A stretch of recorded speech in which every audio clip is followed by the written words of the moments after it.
Okay, ये रहा हमारा नेक्स्ट एग्जांपल नंबर 44। इसमें देखिए एक कार्बोकेटायन हमको ये दे रखा है, 3 मेंबर रिंग है और एक CH2 प्लस है। इसका नेम होता है साइक्लोप्रोपाइल मिथाइल कार्बोकेटायन, ठीक है। और ये तो एज यूजुअल आपको पता होगा, ऐसे दिस इज बेंजाइल कार्बोकेटायन। अब हमसे कहा जाए बताइए दोनों में से ज्यादा स्टेबल कौन, तो हम क्या देखेंगे, रेजोनेंस देखेंगे।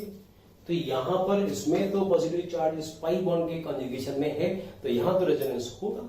अच्छा, यहां ऐसा कोई कॉन्जुगेशन है ही नहीं, तो ज्यादा स्टेबल ये होना चाहिए। बट याद रखना इस दोनों में ज्यादा स्टेबल ये होता है। अब ये ज्यादा स्टेबल क्यों होता है, इसको हम समझेंगे सिग्मा रेजोनेंस, ठीक है। और सिग्मा रेजोनेंस का एक नाम और होता है, याद रखेंगे आज के बाद, डांसिंग रेजोनेंस। अब डांसिंग रेजोनेंस में क्या होगा, देखो इस कैटायन को हमने एज इट इज यहां पे लिखा। इसमें देखो ये जो साइक्लोप्रोपाइल जो रिंग है, इस रिंग में यहां पर ये कार्बन कैसा है, ये कार्बन sp3 कार्बन है, ये कार्बन भी सिंगल बॉन्डेड है, sp3 हाइब्रिडेशन इसका है और इसका भी sp3 हाइब्रिडेशन है। और हमको ये पता है कि अगर कार्बन का हाइब्रिडेशन sp3 है तो बॉन्ड एंगल कितना होना चाहिए, 109.5 डिग्री अप्रोक्सीमेटली होना चाहिए। तो ये एंगल भी 109.5 डिग्री होना चाहिए, ये एंगल भी 109.5 डिग्री होना चाहिए और ये एंगल भी 109.5 डिग्री होना चाहिए। बट 3 मेंबर्ड रिंग है, एक ट्रायंगुलर शेप है, तो ये एंगल एक्चुअल में होता कितना है, 60 डिग्री होता है। ये भी 60, ये भी 60, ये भी 60, होना 109.5 डिग्री चाहिए था, बट होता कितना है, 60। तो 60 का मतलब एंगल कम होता है। एंगल कम होने से क्या होगा, ये दोनों बॉन्ड एक दूसरे को रिपेल करेंगे, मतलब ये दोनों रिपेल करेंगे, ये आपस में रिपेल करेंगे और ये दोनों बॉन्ड भी रिपेल करेंगे, ठीक है। तो अब इसमें देखो इस रिपल्शन से क्या होता है, ये जो सिग्मा बॉन्ड होते हैं, ये sigma bond weak sigma bond होते हैं।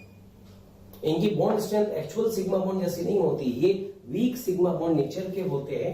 इसलिए ये वाला सिग्मा बॉन्ड यहां से डीलोकलाइज होकर इन दोनों कार्बन के बीच में पाई बॉन्ड में कन्वर्ट हो जाता है। तो जब ये सिग्मा बॉन्ड यहां से पाई में कन्वर्ट होता है तो ये इस कार्बन को तो एक इलेक्ट्रॉन मिल जाएगा, तो इसको तो गेन हुआ, लॉस किसको हुआ, इस वाले कार्बन को। इसलिए इस वाले कार्बन पे चढ़ जाता है प्लस और यहां बन जाता है डबल बॉन्ड। तो जैसे ये वाला सिग्मा बॉन्ड डीलोकलाइज हुआ, वैसे ही ये सिग्मा बॉन्ड भी इस तरफ डीलोकलाइज हो सकता है। तो अगर ये डीलोकलाइज हुआ तो ये वाला स्ट्रक्चर बनेगा, और अगर ये वाला सिग्मा बॉन्ड डीलोकलाइज हुआ तो ये वाला स्ट्रक्चर बनता है। तो ये स्ट्रक्चर इनके क्या कहेंगे, इनको हम कहेंगे कि इसके ये 3 रेजोनेंट स्ट्रक्चर्स होंगे, कभी ये कभी ये कभी ये कभी ये, इसलिए इसका नाम होता है डांसिंग रेजोनेंस, ठीक है। ये दो इसके RS। बस याद रखना इस केस में पाई इलेक्ट्रॉन डीलोकलाइज नहीं होता है, इसमें सिग्मा इलेक्ट्रॉन डीलोकलाइज होते हैं, इसलिए नाम होता है सिग्मा रेजोनेंस। और अगर हमसे कहा जाए इसका रेजोनेंस हाइब्रिड बनाने के लिए, तो ये इसका रेजोनेंस हाइब्रिड, ये सिग्मा जैसा है वैसा ही है, एसिड सिग्मा बना दिया। ये वाला सिग्मा बॉन्ड डीलोकलाइज हुआ तो पार्शियल सिग्मा बॉन्ड बना दिया। ये वाला सिग्मा डीलोकलाइज यहां पर हो रहा है तो यहां पर भी पार्शियल सिग्मा बॉन्ड, और यहां पर पाई बॉन्ड फॉर्म हो रहा है तो यहां बना दिया पार्शियल पाई बॉन्ड, ठीक है। अब चार्जेस देखो, पॉजिटिव चार्ज कहां डिस्पर्स हो रहा है, पॉजिटिव चार्ज यहां पर भी है, यहां पर भी है और यहां पर भी है। तो यहां पर भी डेल प्लस आएगा, यहां पर भी डेल प्लस और यहां पर भी डेल प्लस होगा, तो ये इसका रेजोनेंस हाइब्रिड होगा। अब एक चीज और समझो, हमने कहा कि ये sigma bond weak sigma bond है। ये वीक सिग्मा बॉन्ड क्यों है, इसका एक रीजन और हो सकता है, वो क्या समझना, यहां पर ये 3 कार्बन है, ये कार्बन, ये भी कार्बन, ये भी कार्बन, ठीक है। और इसमें ये इसका एक्सिस, इन तीनों कार्बन का एक्सिस। एक्चुअल में क्या होता है, जो सिग्मा बॉन्ड बनता है, सिग्मा बॉन्ड बनता किससे है, ऑर्बिटल ओवरलैपिंग के कारण। तो इसमें जो ऑर्बिटल ओवरलैपिंग होती है वो थोड़ा बाहर की तरफ होती है, एक्सिस के बाहर की तरफ होती है, इस टाइप से रिपल्शन के कारण। ये वाला ओवरलैपिंग ऐसे बाहर की तरफ होगा और ये भी ओवरलैपिंग एक्सिस के बाहर की तरफ होता है। ये तीनों कार्बन का, ये इस सिग्मा बॉन्ड की ये ओवरलैपिंग, इस सिग्मा बॉन्ड की ये ओवरलैपिंग और इस सिग्मा बॉन्ड की ये ओवरलैपिंग, और ऊपर ये CH2+। और एक अनहाइब्रिड इसके पास भी तो होगा, इसके पास भी तो एक वैकेंट ऑर्बिटल है। अब देखो, चूंकि ये ओवरलैपिंग बाहर इस एक्सिस के बाहर की तरफ हटकर हो रही है, तो ये ओवरलैपिंग इफेक्टिव ओवरलैपिंग नहीं होती है। समझना, जैसे ये दो चौक हैं, बिल्कुल अपनी एक्सिस पर एक दूसरे से ओवरलैप करे तो बनने वाला sigma bond stable sigma bond होता है। लेकिन ये इस तरह से एंगुलर शेप में ओवरलैपिंग करे तो ओवरलैपिंग इतनी इफेक्टिव नहीं हो पाती है, इसलिए बनने वाला sigma bond weak sigma bond होता है। तो बस यही खास बात है कि ये जो ओवरलैपिंग बाहर की तरफ हटकर हो रही है, इस कारण से ये sigma bond weak sigma bond होते हैं। तो वीक सिग्मा होने के कारण ही ये सिग्मा बॉन्ड भी डीलोकलाइज हो जाते हैं। ठीक है, इसलिए इसको बोलते हैं सिग्मा रेजोनेंस या फिर डांसिंग रेजोनेंस भी इसको हम कहते हैं, ये याद रखना। ठीक है, और एक्सपेरिमेंटली ये कहा जाता है कि इसकी स्टेबिलिटी इससे ज्यादा होती है, ये तुम्हें अच्छे से याद रखना है। ठीक है, और इस बेसिस पर अब अगर हम इनका स्टेबिलिटी ऑर्डर निकालें, चलो ठीक है, ये मैं हटा देता हूं। अब यहां पर देखो, मान लीजिए ये हमें दे रखा है, ये याद रखना, अगर ये दे रखा हो, ये लिखा PH, इसकी स्टेबिलिटी 3 बेंजाइल से ज्यादा और इसकी स्टेबिलिटी इससे ज्यादा। ठीक है, इन दो से ज्यादा, और इसकी स्टेबिलिटी यहां पर PH CH PH। PH का मतलब क्या हुआ? फिनाइल, मतलब बेंजीन रिंग। इसकी स्टेबिलिटी इससे ज्यादा, याद रखो। उसके बाद फिर एक सिंगल 3 नंबर रिंग वाला पॉजिटिव ज्यादा स्टेबल होगा, ये याद रखना। इसके बाद फिर नंबर आता है CH3 CH3। ये एग्जांपल अभी कुछ टाइम पहले मैंने लिया था, ये ज्यादा स्टेबल, और इससे कम स्टेबल ये वाला कार्बोकेटायन होता है। ये तो भी मैंने कुछ टाइम पहले ही लिया था। ठीक है, तो ओवरऑल ये इनका स्टेबिलिटी ऑर्डर होगा। कभी अगर क्वेश्चन आए तो हमें इस ऑर्डर को फॉलो करना है, तो याद रखो। इसको हमने नाम क्या दिया था? Sigma resonance. ठीक है, चलो ये एग्जांपल हुआ। इसमें एक कॉन्सेप्ट और है, काफी इंपोर्टेंट कॉन्सेप्ट है। चलो ठीक है, इसके बाद हम अब उस कॉन्सेप्ट की ही बात करते हैं। ये देखिए नेक्स्ट एग्जांपल नंबर 45। इसमें देखिए हमें क्या दे रखा है, यहां पर समझना। बेंजीन रिंग है, से अटैच्ड यहां पर आइसोप्रोपाइल ग्रुप लगा रखा है, जिसमें C पे चार्ज प्लस दे रखा है, और इस ग्रुप के ऑर्थो पोजीशन पर दोनों तरफ मिथाइल हमें दे रखे हैं। इधर भी मिथाइल है, इधर भी मिथाइल है। इस वाले केस में कैटायन वही दे रखा है, बस फर्क इतना सा कि दोनों मिथाइल यहां से हटाकर यहां दे दिए गए। अब ये बताना है कि ये ज्यादा स्टेबल कि ये ज्यादा स्टेबल, बताइए कैसे सोल्व करेंगे। तो देखो, इसको थोड़ा सा अलग तरीके से हम लोग लेंगे। पहले तो मैं तुम्हें आंसर बता दूं, याद रखना, इन दोनों में ये ज्यादा स्टेबल होता है। ये तो इसका आंसर हुआ। अब ये ज्यादा स्टेबल क्यों होता है समझना। अगर मैं यहां पर, चलो ठीक है, पहले मैं सिंपल लैंग्वेज में कहता हूं, फिर हम इसको इस तरह से एक्सप्लेन भी करेंगे।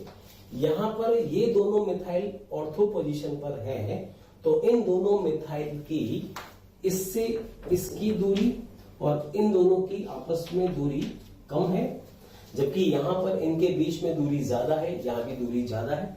तो दूरी कम होने से क्या होगा, ये मिथाइल इस मिथाइल को रिपेल करेगा और ये मिथाइल भी इस मिथाइल को रिपल्शन, इनके बीच में रिपल्शन होगा। तो रिपल्शन अगर होगा तो सिस्टम क्या होगा? अनस्टेबल होगा। तो यहां पर ये जो ग्रुप होगा, ये ग्रुप, इन दोनों कार्बन के बीच में बॉन्डिंग कौन सी है? सिंगल बॉन्डिंग है। तो ये वाला जो ग्रुप होगा, ये ग्रुप इस सिंगल बॉन्ड के अबाउट ऐसे घूमकर इस बेंजीन के प्लेन से बाहर चला जाएगा। तुम्हें याद है मैंने कहा था, रेजोनेंस होने के लिए स्पीशीज का प्लेनर होना जरूरी है। मतलब अगर ये वाला प्लस चार्ज इस बेंजीन के कॉन्जुगेशन में है, इट मींस ये वाला जो ग्रुप है, ये ग्रुप इस बेंजीन के ही प्लेन में होना चाहिए। लेकिन ये दोनों मिथाइल इन दोनों मिथाइल को रिपेल करके सिंगल बॉन्ड के अबाउट घुमाकर उसको प्लेन से बाहर कर देते हैं। जैसे ही प्लेन से बाहर जाएगा, अब ये प्लस चार्ज का इसके साथ कोई कंजुगेशन नहीं होगा। ठीक है, अब समझना। अब इसको थोड़ा सा मैं डिटेल में लेता हूं। अगर मैं यहां पर इसका यहां पे पाई ऑर्बिटल डायग्राम बनाऊं तो कैसे बनाऊंगा, समझना। इन दोनों कार्बन के बीच में पाई बॉन्ड है। पाई बॉन्ड किससे बनता है? अनहाइब्रिड ऑर्बिटल से बनता है। मतलब एक अनहाइब्रिड ऑर्बिटल इसके पास भी है, इसके पास भी है। इन दोनों के बीच में भी अनहाइब्रिड, यहां पर भी अनहाइब्रिड, यहां पर भी अनहाइब्रिड है, यहां पर भी अनहाइब्रिड है। पाई बॉन्ड बन रहा है, ये पाई बॉन्ड बना दिया, इनके बीच में पाई बॉन्ड बना दिया और इसके बीच में भी पाई बॉन्ड बना दिया पाई बॉन्ड। चलो ठीक है। अच्छा, सी पे चार्ज प्लस है तो इसके पास भी एक अनहाइब्रिड होगा और चार्ज पॉजिटिव होगा। ठीक है, सेम केस इसमें भी बना सकते हैं। सभी के पास अनहाइब्रिड, ये सभी के पास एक एक अनहाइब्रिड ऑर्बिटल है और ये इनके बीच में पाई बॉन्ड बन रहा है और इसके पास भी एक अनहाइब्रिड होगा, वैकेंट होगा, जिसके कारण इस पे चार्ज प्लस होगा। अब देखो यहां पर अगर हम देखें तो ये जो अनहाइब्रिड ऑर्बिटल है ये इनके पैरेलल है। ये 6 अनहाइब्रिड ऑर्बिटल एक दूसरे के पैरेलल तो है, ये तो है, तभी तो रेजोनेंस हो रहा है। और ये जो अनहाइब्रिड ऑर्बिटल है ये भी इसके पैरेलल ही होगा। पैरेलल होगा तो क्या होगा? पैरेलल होगा तो ओवरलैपिंग चेंज होगी। ये वाला पाई बॉन्ड यहां से यहां पर चला जाएगा, यहां से यहां जाएगा तो ये प्लस चार्ज इस वाले कार्बन पर आ जाएगा। फिर ये पाई बॉन्ड इधर, मतलब कहने का मतलब ये पॉजिटिव चार्ज तो इस बेंजीन के कॉन्जुगेशन में होगा। मतलब ये प्लस अभी इस कार्बन पर है, फिर ये प्लस इस वाले कार्बन पर आएगा, फिर यहां पर भी आएगा, फिर यहां पर भी आएगा। लेकिन इस वाले में क्या होगा? ये दोनों मिथाइल एक दूसरे को रिपेल करेंगे, ये दोनों मिथाइल भी एक दूसरे को रिपेल करेंगे। रिपल्शन से क्या होगा? अब ये वाला जो सिस्टम है ये प्लेन में ना होकर प्लेन से घूम जाएगा, आउट ऑफ प्लेन हो जाएगा। और जैसे ही आउट ऑफ प्लेन होगा, अब इस ऑर्बिटल का इस ऑर्बिटल, मतलब ये दोनों ऑर्बिटल अब एक दूसरे के पैरेलल नहीं होंगे, परपेंडिकुलर हो जाएंगे। और जैसे ही ये दोनों ऑर्बिटल एक दूसरे के परपेंडिकुलर हुए, अब इस पॉजिटिव चार्ज का इसके साथ कोई कॉन्जुगेशन नहीं होगा। और कॉन्जुगेशन नहीं होगा तो ये प्लस चार्ज जहां पर है बस वहीं पर ही रहेगा।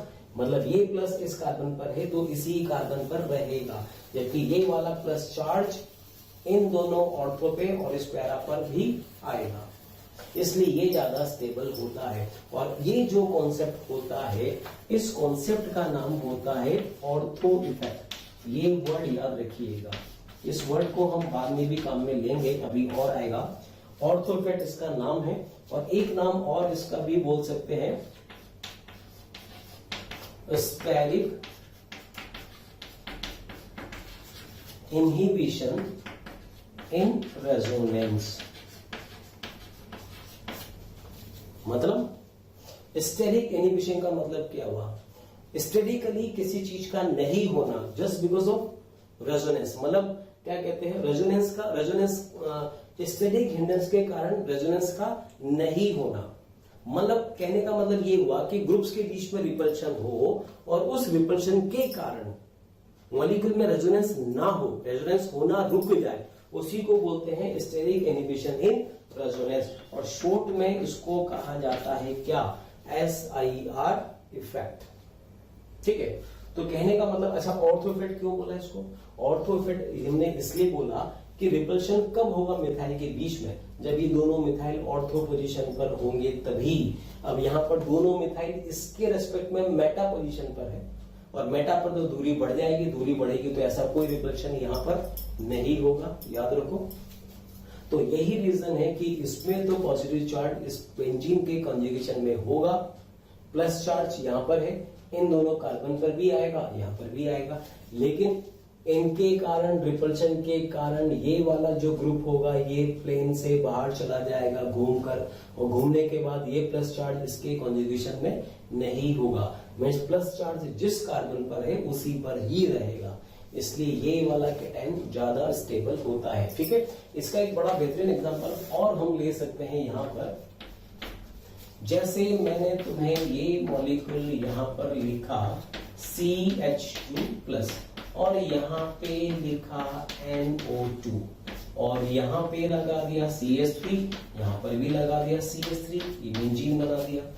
अच्छा जी, एक मॉलिक्यूल एक स्पीशीज हमने और बनाया CH2+, यहां पे लिखा CN, ठीक है, और यहां लिखा CH3 और यहां पर भी लिखा CH3 और ये अल्टरनेट पाई बॉन्ड बना दिया। अब हमसे कहा जा रहा है बताओ ये ज्यादा स्टेबल कि वो ज्यादा स्टेबल। तो देखो ऑर्थो इफेक्ट हमेशा बिगर ग्रुप में लगता है। बिगर ग्रुप में ग्रुप जितना बड़ा होगा रिपल्शन उतना ही ज्यादा होगा। यहां पर कौन सा ग्रुप है? NO2 ग्रुप है। अब NO2 ग्रुप के इसके रेस्पेक्ट में दोनों मिथाइल, इसके रेस्पेक्ट में ये ऑर्थो, तो ये भी ऑर्थो पोजीशन पर है। ठीक है, अच्छा CH2 की पैरा पोजीशन पर NO2 है, तो NO2 का इफेक्ट कौन सा मानते हैं हम लोग? -M। लेकिन इस वाले केस में NO2 का -M नहीं लगेगा। क्यों नहीं लगेगा? क्योंकि ये दोनों CH3 NO2 को रिपेल करके इस NO2 को प्लेन से बाहर कर देंगे और जैसे NO2 प्लेन से बाहर जाएगा इसका इस पर कोई -M इफेक्ट नहीं लगेगा। चलो ठीक है, अब यहां पर आ जाओ CN, साइनेट ग्रुप है। साइनेट में कार्बन का हाइब्रिडेशन sp है। sp का मतलब ज्योमेट्री क्या होगी? लीनियर। तो साइनेट ग्रुप की ज्योमेट्री क्या होती है? लीनियर होती है। अब ये दोनों मिथाइल ग्रुप साइनेट को रिपेल करेंगे, क्योंकि ये तो लीनियर है तो ये तो उसी लाइन में बना रहेगा, ये कोई प्लेन से बाहर नहीं जाएगा। तो CN का -M इफेक्ट लगता है और यहां पर भी एज इट इज लगेगा। समझ गए? तो इसका तो -M। अच्छा जी, NO2 का -M नहीं लग रहा है बट -I तो लगेगा, -I तो लेंगे। तो बताओ NO2 का -I ज्यादा या CN का -M ज्यादा? डेफिनेटली -M ज्यादा होगा और -M ज्यादा होगा तो बताइए ये क्या करेगा? ये ज्यादा इलेक्ट्रॉन खींचेगा। थैंक यू स्टूडेंट्स, इतना स्नेह और प्यार देने के लिए। आप लोगों ने मेरे को और मोशन परिवार को जो प्यार दिया है, जो स्नेह दिया है, मैं उसके लिए धन्यवाद कहता हूं। हजारों बच्चे हमारे वीडियो लेक्चर देख के लाभान्वित हो रहे हैं।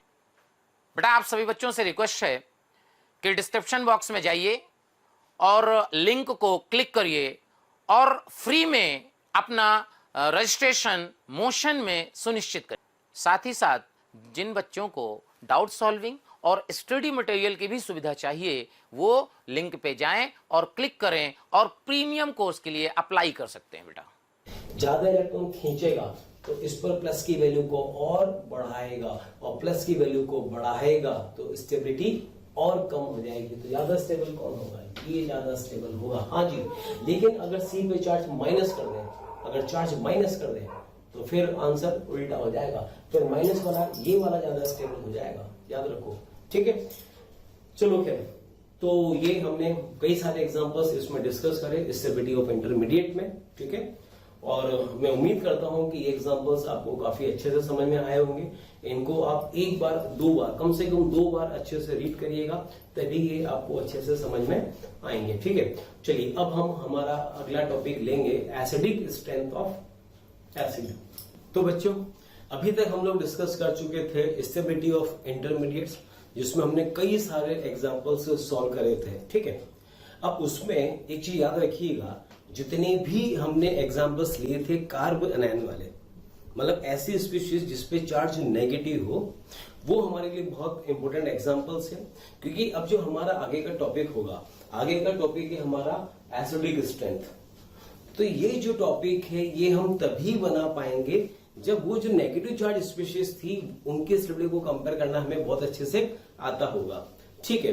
तो मुझे पूरी उम्मीद है वो एग्जांपल्स जो तुम लोगों ने सोल्व करे होंगे, बहुत अच्छे से एग्जांपल्स उनको तुमने सोल्व करा होगा और तुम्हें समझ में भी आया होगा। चलिए ठीक है, तो अब शुरू करते हैं हमारा next topic, acidic strength of acids, ठीक है। तो देखो एसिडिक स्ट्रेंथ इसकी क्या होता है, इसमें कई सारी थ्योरीज है, अलग अलग साइंटिस्ट ने अलग अलग थ्योरी दी। तो यहाँ पर there are various theory for acid and base. इसमें नंबर 1 थ्योरी आती है, नाम सुना होगा तुमने, आरेनियस थ्योरी। अब आरेनियस का कहना क्या था आरएनएस का कहना था एसिड और बेस होते क्या है। तो सबसे पहले एसिड क्या होता है, एसिड इज है H प्लस आयन डोनर, और बेस क्या होते हैं OH माइनस आयन डोनर। तो सिंपल सी बात है, आरएनएस की जो थ्योरी थी उसके अकॉर्डिंगली क्या था, एसिड क्या होते हैं ऐसे कंपाउंड जो H प्लस आयन रिलीज करते हो, और बेस क्या होते हैं जो OH माइनस आयन रिलीज करते हो। जैसे एक सिंपल सा एग्जांपल मैं ले सकता हूं, HCl हाइड्रोक्लोरिक एसिड। HCl जब ब्रेक होगा तो क्या बनेगा, H plus and Cl minus. तो H प्लस रिलीज हो रहा है तो HCl क्या है, एसिड है, तभी तो नाम हाइड्रोक्लोरिक एसिड है। और एक होता है NaOH sodium hydroxide. NaOH break होगा तो किसमें कन्वर्ट होगा, Na plus and OH minus में। तो NaOH को क्या बोला, बेस बोला। तो ये हुआ आरएनएस थ्योरी। इसी बेसिस पर सेकंड आया ब्रोंस्टेड एंड लोरी कॉन्सेप्ट। अब ब्रोंस्टेड एंड लोरी कॉन्सेप्ट क्या था, एसिड के लिए कहा गया acid is a H plus ion donor, और बेस के लिए बोला गया H प्लस आयन एक्सेप्टर। बस ये फर्क था इसमें और इसमें। H प्लस आयन डोनर ये दोनों में कॉमन था, बस बेस के लिए फर्क था कि बेस को क्या कहा गया, H प्लस आयन एक्सेप्टर। अरे बस में तो जो H प्लस देगा वो एसिड होगा, और जो H प्लस को एक्सेप्ट करेगा वो बेस होगा। बस सिंपल सी बात। और उसके बाद नेक्स्ट था लुईस कॉन्सेप्ट। लुईस कॉन्सेप्ट जो था वो लोन पेयर की बेसिस पर था। तो इसके अकॉर्डिंगली एसिड का मतलब होता है, acid is a lone pair acceptor, जो लोन पेयर एक्सेप्ट करे वो एसिड, और बेस होता है लोन पेयर डोनर, जो लोन पेयर डोनेट करेगा, जो लोन पेयर रिलीज करेगा वो बेस होगा। इसका एग्जांपल हम यहां पर ले सकते हैं। जैसे ये हमने एक मॉलिक्यूल लिया AlCl3 पर यहां पर Cl माइनस का टेको जरा देखो। तो बताइए क्या होगा इस केस में, Al एल्यूमिनियम के पास वैकेंट ऑर्बिटल होता है, और क्लोरीन के पास में क्या है, लोन पेयर है। तो क्या करेगा, ये अपना लोन पेयर एल्यूमिनियम को देगा, तो ये कन्वर्ट हो जाएगा AlCl4 माइनस में। तो ठीक से देखो, AlCl3 ने क्या करा, लोन पेयर एक्सेप्ट करा, तो AlCl3 यहां पर क्या हुआ, एसिड, और Cl माइनस ने क्या करा, लोन पेयर डोनेट करा। ये डोनेट करने का मतलब ये है कि बॉन्ड फॉर्मेशन में जो इलेक्ट्रॉन शेयरिंग होती है वो कौन करे, सिर्फ और सिर्फ क्लोरीन कर रहा है यहां पर। तो ये लोन पेयर एल्यूमिनियम से बॉन्ड बनाने के काम आ रहा है। आई बात समझ। तो क्लोरीन का काम क्या हुआ, इलेक्ट्रॉन पेयर डोनेट करना, तो ये क्या हुआ, ये बेस होगा। तो इसको हम बोलेंगे लुईस एसिड, और इसको हम बोलेंगे लुईस बेस। तो सिंपल सी बात है, एसिड का मतलब lone pair acceptor, lone pair का मतलब टू इलेक्ट्रॉन वही एक्सेप्ट करेगा जिसके पास वैकेंट ऑर्बिटल होगा।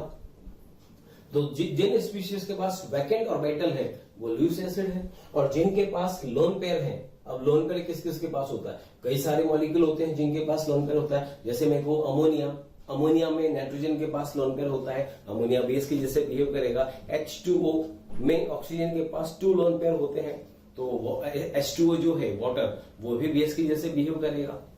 अरे बात समझ। तो ये कुछ थ्योरी हुई। अब यहां पर इस टॉपिक में, जो टॉपिक हम लोग पढ़ रहे हैं जनरल ऑर्गेनिक केमिस्ट्री, उसमें हम एसिड का सिंपल मीनिंग लेके चलेंगे। सिंपल मीनिंग से मतलब क्या है, कोई हमने HA ये कंपाउंड लिया, इसको हमने माना यहां पे एसिड माना, ठीक है, इसको कहा गया एसिड। अब यहां पर H और A के बीच में ये चीज हमेशा याद रखना, H और A के बीच में बॉन्ड है, सिंगल बॉन्ड है, तो एक इलेक्ट्रॉन हाइड्रोजन का होगा और एक इलेक्ट्रॉन A का होगा। A यहां पर कोई एक अननोन एटम है, ये कुछ भी हो सकता है, ठीक है। क्या हो, ये बॉन्ड ब्रेक होकर A के पास चला जाए, ठीक है, बॉन्ड ब्रेक होकर A के पास आ गया, तो इसका इलेक्ट्रॉन तो इसके पास है ही सी, हाइड्रोजन का इलेक्ट्रॉन भी इसके पास आ गया, तो हाइड्रोजन को तो लॉस हुआ, एक इलेक्ट्रॉन का लॉस हुआ, तो H पर चार्ज आ गया पॉजिटिव, और A को 1 इलेक्ट्रॉन का गेन हुआ, एक इलेक्ट्रॉन इसको मिला, तो इसको फायदा हुआ, तो इस पे चार्ज माइनस। इलेक्ट्रॉन 2 है बट एक्स्ट्रा इलेक्ट्रॉन 1 आया, एक इलेक्ट्रॉन तो A का था ही सी, एक्स्ट्रा तो एक ही आया ना, तो चार्ज -1, ठीक है। तो यहां पर ये है एसिड, तो ये जो A माइनस बना है इसको याद रखना, इसको बोलेंगे कॉन्जुगेट बेस। सी का मतलब कॉन्जुगेट बेस, ठीक है। तो कभी भी कोई भी एसिड अगर H प्लस रिलीज करेगा तो बनने वाली स्पीशीज जो भी होगी उसको हम क्या बोलेंगे, कॉन्जुगेट बेस बोलेंगे, याद रखना। जैसे मैं कुछ एग्जांपल इसके ले सकता हूं। मैंने यहाँ पे लिखा HCl, बताइए HCl का कॉन्जुगेट बेस क्या होगा, H प्लस हटा दो, Cl माइनस बना दो, ठीक है। मैंने बोला HBr, HBr का कॉन्जुगेट बेस क्या होगा, Br माइनस। हमने बोला HNO3 का कॉन्जुगेट बेस बता दो, तो H प्लस लेस कर दो, क्या बनेगा, NO3 माइनस। आपसे कहा जाए H2SO4 का कॉन्जुगेट बेस बता दो, H हटा दिया, क्या बना दिया, HSO4 माइनस। तो बस किसी एसिड से कॉन्जुगेट बेस बनाना हो तो क्या करेंगे, H प्लस लेस कर देंगे, तो वो स्पीशीज क्या हो जाएगी, कॉन्जुगेट बेस हो जाएगा, ठीक है। चलो, तो यहां पर HA एक एसिड है, डिसोसिएट हुआ H प्लस और A माइनस में, तो A माइनस को हमने बोला कॉन्जुगेट बेस, ठीक है। इस कंपाउंड की जो एसिडिक स्ट्रेंथ है वो डिपेंड करेगी Ka पर। Ka यहां पर क्या है, डिसोसिएशन कांस्टेंट या रिएक्शन कांस्टेंट भी कह सकते हैं। A का मतलब एसिड है, तो इस Ka की वैल्यू डिपेंड करेगी किस पर, concentration of product and divide by concentration of reactant.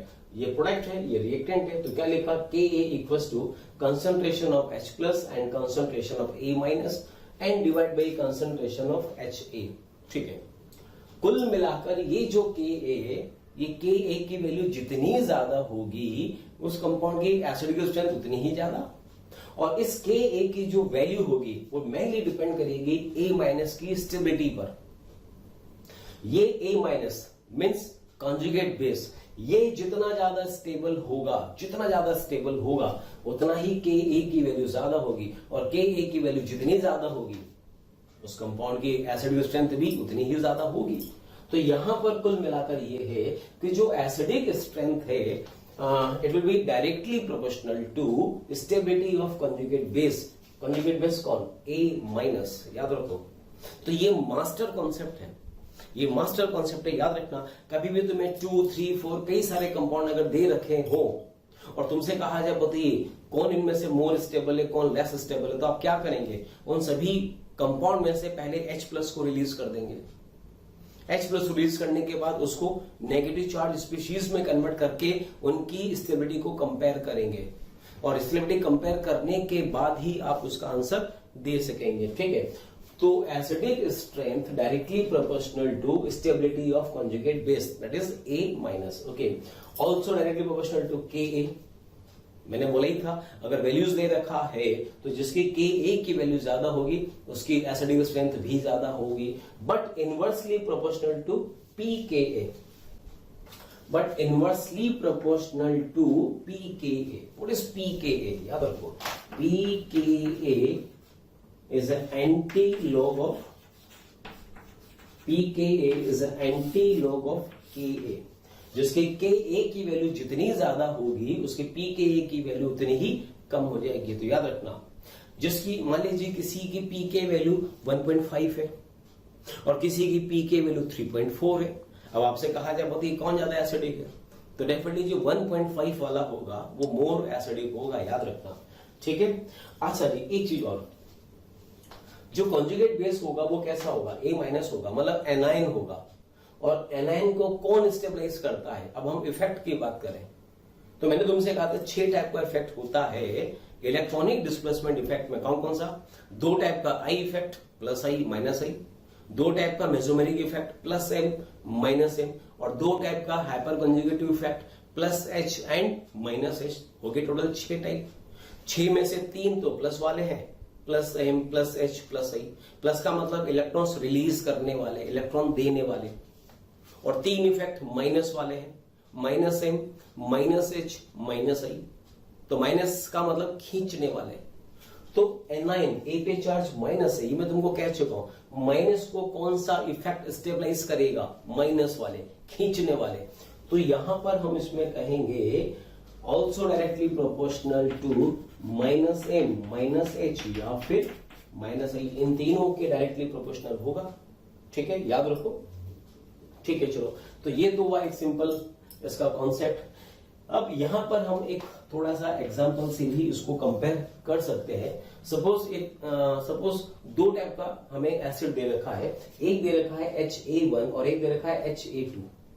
ठीक है, दोनों डिसोसिएट हुए किस किस में, H प्लस में, और ये बना A1 माइनस। तो ये जो A1 माइनस है ये HA1 का कॉन्जुगेट बेस, ये एसिड तो ये इसका कॉन्जुगेट बेस। ठीक है, ये दूसरा एसिड HA2 डिसोसिएट हुआ H प्लस में और A2 माइनस में, तो A2 माइनस इसका कॉन्जुगेट बेस। ठीक है, अब हमारा क्वेश्चन है कि इन दोनों में से कौन ज्यादा एसिडिक है, ये दोनों में से कौन ज्यादा एसिडिक है। तो हमने पहले क्या करा, इनको कॉन्जुगेट बेस में कन्वर्ट कर दिया। तो कॉन्जुगेट बेस कैसा होगा, नेगेटिव चार्ज होगा। एनायन की स्टेबिलिटी को कंपेयर कर सकते हैं, याद रखना, बट एक न्यूट्रल कंपाउंड की स्टेबिलिटी को हम कभी भी कंपेयर नहीं कर सकते, और ऐसा कभी करने की कोशिश भी नहीं करेंगे। किन्हीं भी दो कंपाउंड की स्टेबिलिटी को हम ऐसे ही कंपेयर नहीं कर सकते। हाँ, अगर नेगेटिव चार्ज फॉर्म में है तो फिर, या पॉजिटिव चार्ज फॉर्म में है, मतलब आयन की फॉर्म में है, तो फिर हम स्टेबिलिटी को कंपेयर कर सकते हैं। तो इसीलिए हमने इनको एनायन में कन्वर्ट करा। ठीक है, अब मैं ये मानता हूं, मान लीजिए A2 माइनस A1 माइनस से ज्यादा स्टेबल है। ज्यादा स्टेबल कौन है, मान लीजिए ये ज्यादा स्टेबल है। ठीक है, तो बताइए इन दोनों में से ज्यादा एसिडिक कौन होगा, सेट बताइए। डेफिनेटली HA2 होगा। अगर ये ज्यादा स्टेबल है तो ये मोर एसिडिक होगा। भाई ये ज्यादा स्टेबल है, ये ज्यादा स्टेबल है, तो इसका फॉर्मेशन फास्ट होगा, जल्दी से बनेगा। तो जल्दी से कब बनेगा, जब ये तुरंत इन दोनों में डिसोसिएट हो जाए, मतलब ये फटाफट H प्लस आयन रिलीज कर देगा, और जो H plus ion easily release करेगा वही मोर एसिडिक होगा। तो ये चेक करने का तरीका है कि कौन से कंपाउंड ज्यादा एसिडिक है और कौन से कम एसिडिक है। एक बड़ा अच्छा एग्जांपल मैं यहां पर इसमें ले सकता हूं। देखो, जैसे मुझे दे रखा है, यहां पर मुझे दे रखा है HCl दे रखा है, HBr दे रखा है और HI दे रखा है। मुझे इन तीनों कंपाउंड में कंपेयर करना है कि कौन ज्यादा एसिडिक है। ठीक है, तो मैंने क्या करा, इनको पहले सभी को डिसोसिएट कर दिया। किस किस में डिसोसिएट करा, देखो यहां पर लिखा H प्लस, तो क्या बना Cl माइनस, यहां बना H प्लस, तो यहां बना Cl माइनस, यहां लिखा H प्लस, तो यहां लिखा, सॉरी यहां पर Br माइनस होगा, ये लिखा Br माइनस, और यहां पे होगा I माइनस। ठीक है, तो हमारा क्वेश्चन है ये वाला कि इन तीनों में मोर एसिडिक कौन है। तो डायरेक्टली हमने ये नहीं कहा कि इनमें से कौन स्टेबल, ना ना ना, पहले हमने कॉन्जुगेट बेस में कन्वर्ट करा। तो कॉन्जुगेट बेस, इसका कॉन्जुगेट बेस Cl माइनस, इसका Br माइनस और इसका I माइनस। अब मुझे बताइए कि इन तीनों में से मोर स्टेबल कौन। और ये क्वेश्चन हमने अभी कुछ टाइम पहले लास्ट जो लेक्चर था उसमें डिस्कस करा था। तो मैंने तुमसे कहा था Cl Br I same group को बिलोंग कर रहा है, और ग्रुप में हम चेक किससे करेंगे, साइज से। तो साइज किसका ज्यादा, आयोडीन का साइज ज्यादा, तो जिसका साइज ज्यादा वो ज्यादा स्टेबल। तो इन तीनों में से मोस्ट स्टेबल कौन, I माइनस, और Cl माइनस क्या होगा, लीस्ट स्टेबल होगा। तो अगर ये मोस्ट स्टेबल है, it means HI most acidic होगा। तो HI सबसे ज्यादा एसिडिक, HBr उससे कम एसिडिक, और HCl उससे भी कम स्टेबल। ऐसे हम इसको सॉल्व करेंगे। ठीक है, तो ओवरऑल कोई भी हमें कंपाउंड दे रखा है, एसिडिक स्ट्रेंथ कंपेयर करना है, तो ओवरऑल ये 3 स्टेप प्रोसेस होगा। 3 स्टेप, देखो कैसे। फर्स्ट स्टेप क्या है, फर्स्ट स्टेप में आप क्या करेंगे, जो एसिड दे रखा है उन्हें आप कॉन्जुगेट बेस में कन्वर्ट करेंगे, ये फर्स्ट स्टेप हुआ। सेकेंड स्टेप में क्या करेंगे, जो कॉन्जुगेट बेस तुमने बनाए थे उनकी स्टेबिलिटी को कंपेयर करेंगे। ठीक है, कंपेयर कर लिया, मान लीजिए, मतलब हमने माना कि ये ज्यादा स्टेबल है, ये हुआ सेकेंड स्टेप। और थर्ड स्टेप में बस बता देंगे कि कौन ज्यादा एसिडिक है। तो सेकेंड स्टेप में हमने बोला कि ये ज्यादा स्टेबल है, तो थर्ड स्टेप में हमने क्या बोला कि HI सबसे ज्यादा एसिडिक होगा। याद रखो। अच्छा, एक सिंपल ट्रिक भी दे सकता हूं मैं, याद रखना, ये ट्रिक हर जगह काम आएगी। प्यारे बच्चों, हमें कमेंट्स में रोज कई सारी रिक्वेस्ट आ रही है कि इस टॉपिक पर वीडियो बनाएं या फिर ये वाला टॉपिक हमें समझाएं। तो मैं आपसे रिक्वेस्ट करता हूं कि आप हमारा जो YouTube चैनल है उसे सब्सक्राइब करें और जो बेल आइकन है उसे हिट करें। ये मैं ऐसा इसलिए कह रहा हूँ कि हमारे जितने भी जो भी टॉपिक आप लोग कह रहे हैं कि इसका वीडियो बनाइए या फिर ये हमें समझाएं, ये सब ऑलरेडी उस पर अपलोड कर रखा है। तो अगर आप हमारे चैनल को सब्सक्राइब करते हैं तो मैं आपको ये सुनिश्चित करता हूँ कि आपका कोई भी लेक्चर मिस नहीं होगा और जो भी आगे आने वाले वीडियो होंगे वो भी आप आसानी से देख सकेंगे।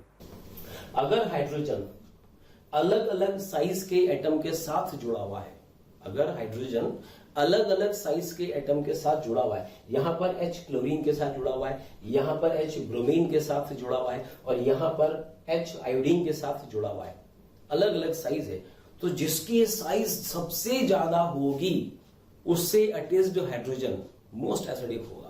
सिंपल सा कॉन्सेप्ट याद रखो। और इस बेसिस पर मैं तुम्हें ये भी एग्जांपल दे सकता हूं, जैसे मैंने तुमको बोला H2O और एक दिया H2S, water and hydrogen sulphide. आपसे कहा जाए पति कौन ज्यादा एसिडिक? ट्रिक लगाओ, सीधा ट्रिक लगाओ। इसमें हाइड्रोजन किससे जुड़ा हुआ है? ऑक्सीजन से। इसमें हाइड्रोजन किससे जुड़ा हुआ है? सल्फर से। और ऑक्सीजन और सल्फर सेम ग्रुप को बिलोंग करते हैं, सेम ग्रुप को बिलोंग करते हैं पीरियोडिक टेबल में। तो साइज किसका ज्यादा? ये तो सबको पता होगा, सल्फर का साइज ज्यादा। तो जिसका साइज ज्यादा उससे जुड़ने वाला H मोर एसिडिक होगा। सेट आंसर, ठीक है। अब इसी बेसिस पर यहां पर चलो ठीक है, मैं इसी में और एक दो एग्जांपल ले सकता हूं। मतलब हम ट्रिक की बात कर रहे हैं। ट्रिक में अब ये है, मान लीजिए हमको दे रखा है CH4, फिर दे रखा है NH2, फिर दे रखा है H2O और फिर दे रखा है यहां पर HF। अब हमें इनके एसिडिक स्ट्रेंथ को कंपेयर करना है। तो देखो यहां पर H किससे जुड़ा हुआ है? कार्बन से। यहां पर H नाइट्रोजन से, यहां पर H ऑक्सीजन से, यहां पर H फ्लोरीन से।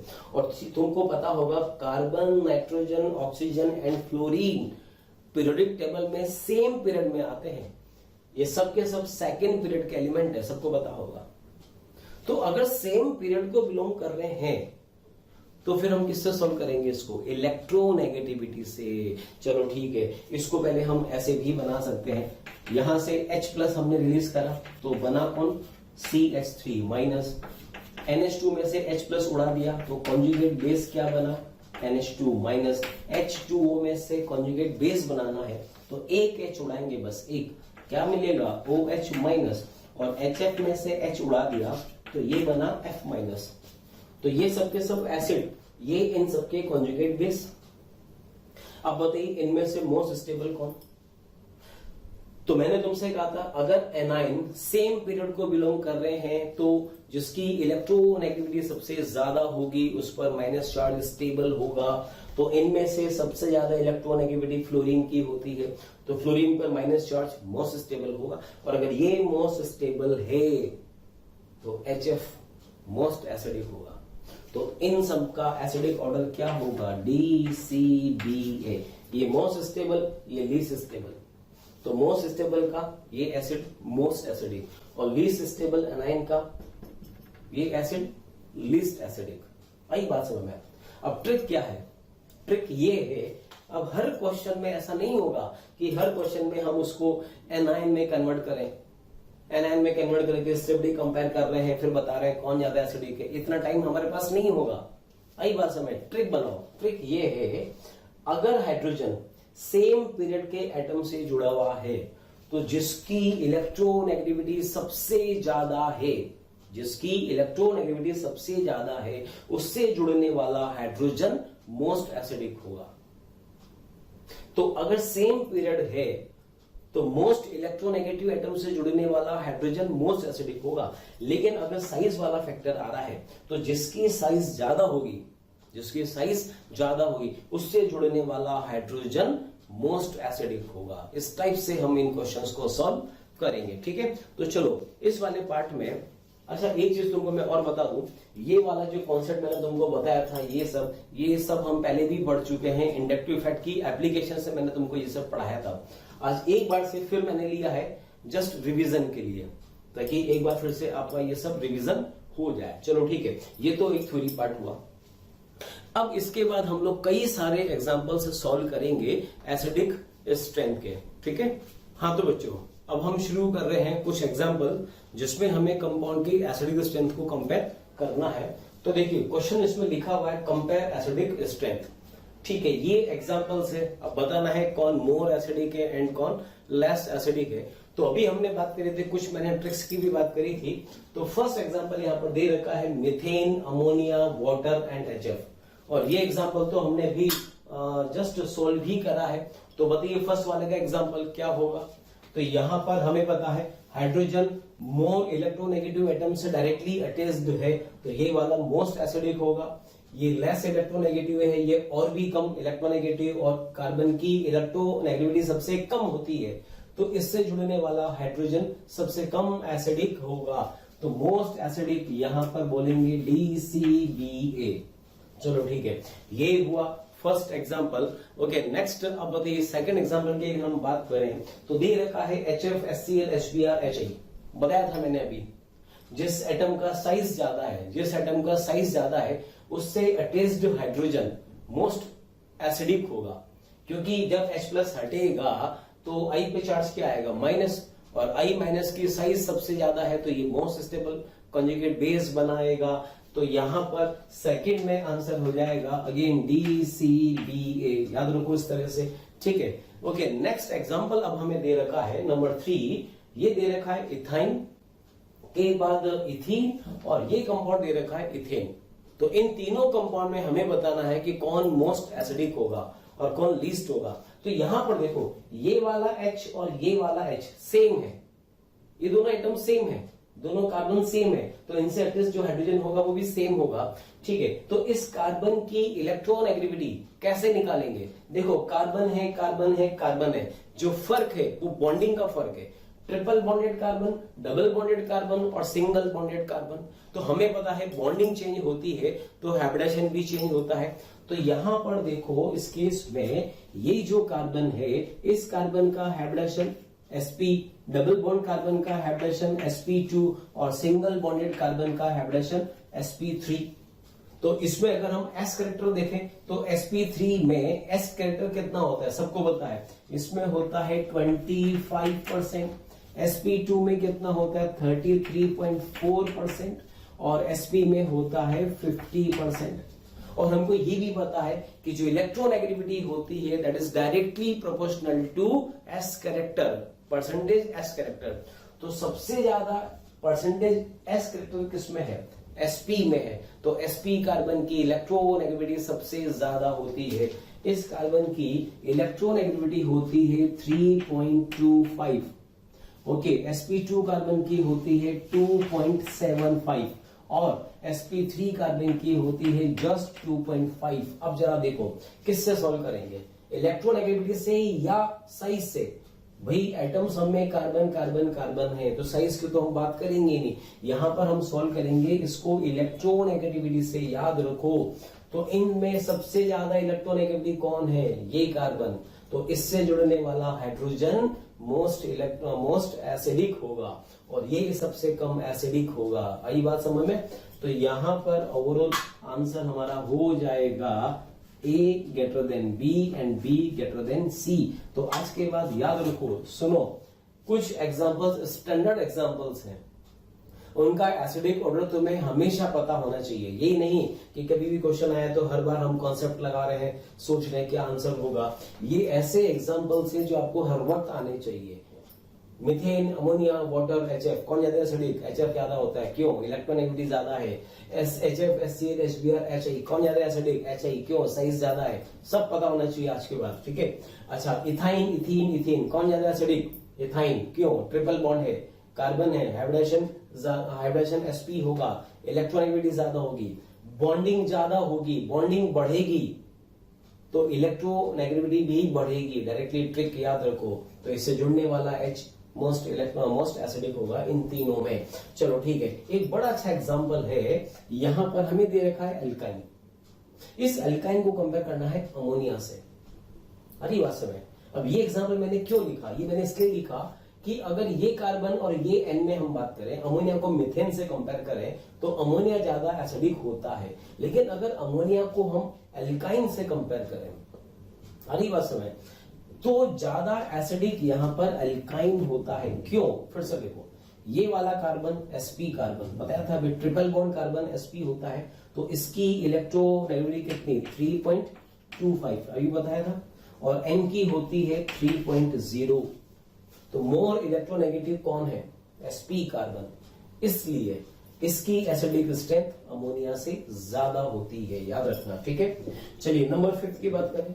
नंबर 5 में हमें दे रखा है ROH और एक दे रखा है RSH। OH का मतलब अल्कोहल, SH का मतलब थायो अल्कोहल। अब बताइए इसमें H किससे अटैच्ड है? ऑक्सीजन से। इसमें H किससे अटैच्ड है? सल्फर से, और सल्फर का साइज ऑक्सीजन से ज्यादा, इसका मतलब ये वाला H मोर एसिडिक होगा, तो इसका आंसर हो जाएगा B ग्रेटर देन A। चलो ऐसा ही मिलता जुलता एग्जांपल, H2O वाटर और H2S में ज्यादा एसिडिक कौन बताइए? तो इसमें भी वही कॉन्सेप्ट लगाएंगे। यहां पर हाइड्रोजन ऑक्सीजन से जुड़ा हुआ है, यहां पर हाइड्रोजन सल्फर से जुड़ा है, एंड सल्फर का साइज ज्यादा है, साइज ज्यादा है तो अटैच्ड हाइड्रोजन भी मोर एसिडिक होगा। चलो ठीक है, ये बना दिया, ठीक है। अब देखो नेक्स्ट हमने मॉलिक्यूल लिया है 7th नंबर। समझ आया इस एग्जांपल को? क्या दे रखा है यहां पर, इसको ऐसे लिखा हुआ है। चलो थोड़ी देर के लिए मैं यहां पर इसको CH3 बना देता हूं। ये मैंने यहां पर CH3 बना दिया। तो सबसे पहले तो इसका नेम बताइए, इसका IUPAC नेम क्या होगा, इसका कॉमन नेम क्या होगा, सबको पता होना चाहिए। तो CH3 C double bond OH, this is acetic acid, ठीक है, ये इसका कॉमन नेम है, और IUPAC नेम होता है इथेनोइक एसिड। अब इसमें देखो ये एग्जांपल मैंने क्यों लिया, हम इस कंपाउंड को किसी दूसरे कंपाउंड से कंपेयर नहीं कर रहे हैं, हम बस इसी कंपाउंड की बात कर रहे हैं। इस कंपाउंड में दो अलग अलग टाइप के हाइड्रोजन हैं। कौन कौन सा हाइड्रोजन है? एक हाइड्रोजन ऐसा है जो ऑक्सीजन से जुड़ा हुआ है, और एक हाइड्रोजन ऐसा है जो कार्बन से जुड़ा हुआ है। मतलब दोनों जो हाइड्रोजन है इनका एसिडिक स्ट्रेंथ डेफिनेटली अलग अलग होगा। तो यहां पर हम एक काम करें, इस CH3 को मैं यहां से हटाकर CH2 करके और यहां पर ऐसे अलग से H लगा देता हूं, ठीक है। और इस H को मैंने नाम दिया A और इस H को मैंने नाम दिया B। दो अलग अलग टाइप के हाइड्रोजन, एक A और एक B। अब हमें बताना है A और B में से मोर एसिडिक कौन है। तो सिंपल सा क्वेश्चन है ये। तो यहां पर ये H इस कार्बन से जुड़ा हुआ है, और जबकि यहां पर H ऑक्सीजन से जुड़ा हुआ है। तो कार्बन ऑक्सीजन में मोर इलेक्ट्रोनेगेटिव कौन? ऑक्सीजन। तो ऑक्सीजन से जुड़ा वाला जो H होगा वो मोर एसिडिक होगा, ठीक है। तो आंसर हो जाएगा यहां पे, ये हम लिखेंगे B ग्रेटर देन A। याद रखो, मतलब B वाले हाइड्रोजन की एसिडिक स्ट्रेंथ A वाले हाइड्रोजन से ज्यादा होगी। अब ये एग्जांपल हमने क्यों सोल्व करा, सुनना पूरी बात। अब मैं अगर इस कंपाउंड को अगर मैं किसी दूसरे कंपाउंड से कंपेयर करूं, तो मुझे इसमें पहले सोचना पड़ेगा कि कौन सा हाइड्रोजन कंपेयर करूं। तो भाई इस कंपाउंड का मैं ये वाला H कंपेयर करूंगा, हमेशा बाय डिफॉल्ट ये वाला H लिया जाएगा। आई बात समझ, आपसे कहा जाए ना कहा जाए, बट इस कंपाउंड को मैं अगर किसी दूसरे कंपाउंड से कंपेयर कर रहा हूं तो मैं ये वाला H कंपेयर करूंगा। जैसे देखो ये एग्जांपल नंबर 17 है, हमने सोल्व नहीं करा है, लेकिन इस एसिडिक एसिड को मैं इससे कंपेयर कर रहा हूं, तो इस वाले कंपाउंड का कौन सा H लूंगा, ये वाला H लूंगा कि ये वाला H लूंगा। तो इस कंपाउंड का मोस्ट एसिडिक H कौन सा है, ये वाला है। इस H को कंपेयर करूंगा उस कंपाउंड से। आई बात समझ में? चलो ठीक है, इसका आंसर क्या होगा वो तो अभी हम बात करेंगे। तो पहले हमने 7th की बात कर ली, तो 7th में आंसर क्या हो जाएगा, B ग्रेटर देन A। चलो ठीक है, अब आइए नंबर 8 पर। नंबर 8 एग्जांपल में भी एक सिंगल हमें कंपाउंड दे रखा है, and this compound is propene, ठीक है। प्रोपीन में अब मैं तुमसे कहूं कि ये वाला H, इसको मैंने नाम दिया A और इसको मैंने नाम दिया B। बताइए A और B में कौन ज्यादा एसिडिक होगा। अब यहां पर भी H कार्बन से जुड़ा हुआ है, यहां पर भी H कार्बन से जुड़ा हुआ है, समझना।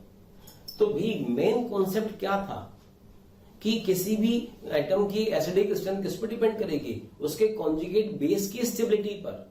समझना, आप अगर इसको ऐसे सोल्व करें कि ये कार्बन sp2 है और ये सिंगल बॉन्डेड कार्बन है, ये sp3 होगा, तो sp2 की इलेक्ट्रोनेगेटिविटी ज्यादा है, मतलब ये ज्यादा एसिडिक होना चाहिए ना।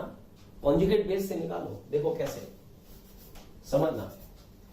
इसके यहां पे दो कॉन्जुगेट बेस पॉसिबल है, कौन कौन सा देखो। सबसे पहले ये बोला हुआ है तो इसका H हटा दो, H प्लस हटा दो, तो माइनस कहां पर आएगा, CH माइनस यहां पर आया, then double bond CH and single bond CH3, ये हमें मिला। इस हाइड्रोजन को हटाने से हमें ये कॉन्जुगेट बेस मिला, ठीक है। अब इस वाले H को हटा दो, इस वाले H को हटाया तो कॉन्जुगेट बेस हमें क्या मिलेगा, CH2 double bond CH and single bond CH2 minus and lone pair. बस बात खत्म।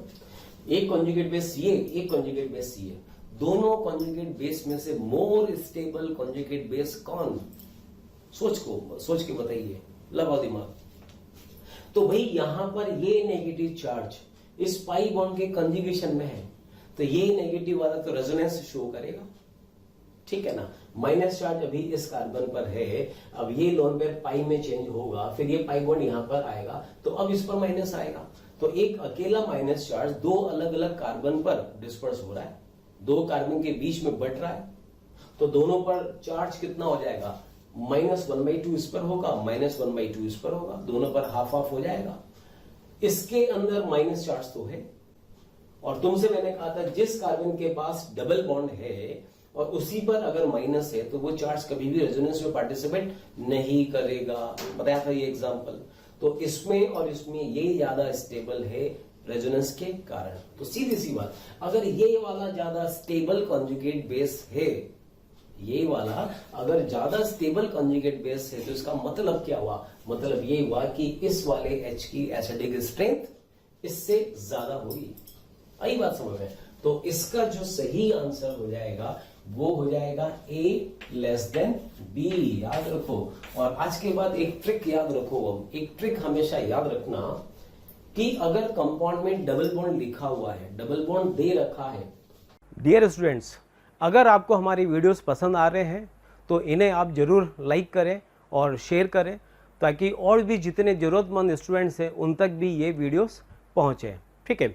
और एक चीज़ मैं आपसे और कहना चाहूँगा कि आपके इसी प्यार और स्नेह के कारण हमारी पूरी मोशन की टीम बहुत ही मोटिवेटेड है फ्यूचर में आपको बहुत ही अच्छे क्वालिटी के कंटेंट प्रोवाइड करने की। तो डबल बॉन्ड वाला ये कार्बन और ये कार्बन, इनके पास जो H है उस H की एसिडिक स्ट्रेंथ ज्यादा नहीं होगी, उसके बाद वाला जो कार्बन है सिंगल बॉन्ड वाला, उसकी एसिडिक स्ट्रेंथ ज्यादा होगी, ये याद रखना। जैसे एक सिंपल सा एग्जांपल में यहां पर तुम्हें ऐसे दे सकता हूं, मान लीजिए ये मैंने डबल बॉन्ड ये लिखा, ऐसे कई सारे कार्बन दे दिए। अब बताइए इसमें से मोस्ट एसिडिक H कौन से कार्बन का होगा, सोच के जवाब दो। तो इसका मोस्ट एसिडिक H कौन सा, ये डबल बॉन्ड कार्बन है, तो इसका जो अगला वाला कार्बन होगा ये वाला, इसके पास जो H होगा ये वाला H, ये H मोस्ट एसिडिक होगा इस पूरे मॉलिक्यूल में। आई बात समझ में। तो याद रखो इसको। तो अब यहां पे देखो इस केस में, चलो ऐसा ही एक एग्जांपल हमें यहां पर ये दे रखा है, देखो। अब इसमें नंबर 9 को हमें सॉल्व करना है। ये साइक्लो 5 मेंबर का रिंग दे रखा है, एक डबल बॉन्ड यहां, एक डबल बॉन्ड यहां पर है। अच्छा, इस वाले कार्बन के पास दो हाइड्रोजन होंगे, CH2 होगा। हमने एक ही H को हाईलाइट करा है, दूसरे H को नहीं लिखा, क्योंकि इसके पास दो H एक जैसे होंगे, ठीक है। एक लिखा और एक H यहां पर भी तो होगा, कार्बन का वैलेंसी 4 है, तो एक H इसके पास भी होगा, ये भी हमने अलग से लिख दिया। इसको बोल दिया A, इसको बोल दिया B। अब A और B को कंपेयर करना है, बताओ, लगाओ दिमाग, कौन ज्यादा एसिडिक होगा। तो यहां से अगर हमने इस H प्लस को हटाया तो इस पे चार्ज क्या आएगा, माइनस, समझ रहे हो। चलो ठीक है, इसका मैं कॉन्जुगेट बेस बना रहा हूं। HA को हटा दे हम, HA को हटा दिया, ये double bond as it is, यहां लोन पेयर और ये चार्ज माइनस, ठीक है। अब B को हटा दें, तो B को हटाने से क्या होगा, ये डबल बॉन्ड, यहां तो H है सी, इस पर चार्ज माइनस। अब बताओ ये वाला कॉन्जुगेट बेस ज्यादा स्टेबल कि ये कॉन्जुगेट बेस ज्यादा स्टेबल, आंसर निकाल लिया होगा, ये वाला मोर स्टेबल होगा। क्यों? अरे भाई ये तो एरोमेटिक है, ये तो एरोमेटिक हो रहा है। कैसे एरोमेटिक हो रहा है? 2+2 एंड +2 6 पाई इलेक्ट्रॉन है, तो ये तो एरोमेटिक है। और ये वाला कैसा है? Non aromatic. क्यों है नॉन एरोमेटिक? ये वाला कार्बन देखो सिंगल बॉन्डेड कार्बन है, इस कार्बन का हाइड्रोजन sp3 है, तो ये तो नॉन एरोमेटिक हो जाएगा। तो ये ज्यादा स्टेबल, इसका मतलब ये हुआ इस वाले H की एसिडिक स्ट्रेंथ D से ज्यादा है। क्लियर? चलो, तो इसका आंसर हम लिखेंगे यहां पर A greater than B।